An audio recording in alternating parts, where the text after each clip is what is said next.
बहुत दिन इच्छा थिला बाबा मम्मी को थरे नहीं कि पुरी जाबे तो दुई जनकर डोरी तो छाड़ एका संगे लागला नहीं तो फाइनाली मम्मी को मु पुरी नहीं जाऊँगी से पुणी जीवन प्रथम थर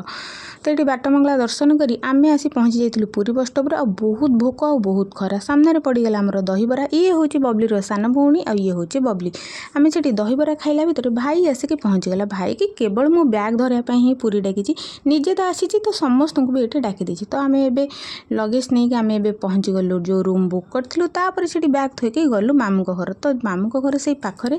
तो ये आमको आम माई अपेक्षा कर तो माई को देखा कर सारापर आम पुणी फेरी आसलु ये होती मो मामूर सुपुत्र दुकान पूजा करुच्ची तो भाई आम ओआरएस नहीं आसला टंका रूम रे एसी हवा खाली माजे सीरियस बुलिया चली मुझे एत टंका पैसा देती रूम रे शोबनी कि कथा एसी देखुना रूम रे आज जी बुलिया जी एसीटा खोल देगी जी तो 40,000 एसी पुड़ी देगी मैंने पैसा देती गोटे दिन पैसा देती देख गोटे पिला को निद आसुनी तथापि से शोची कहीं पैसा पैसा दिखाई ना किसी भूल कौच पैसा देती रूम पैसा उठेबी खरारे कहीं बुलबी एसी न शोकी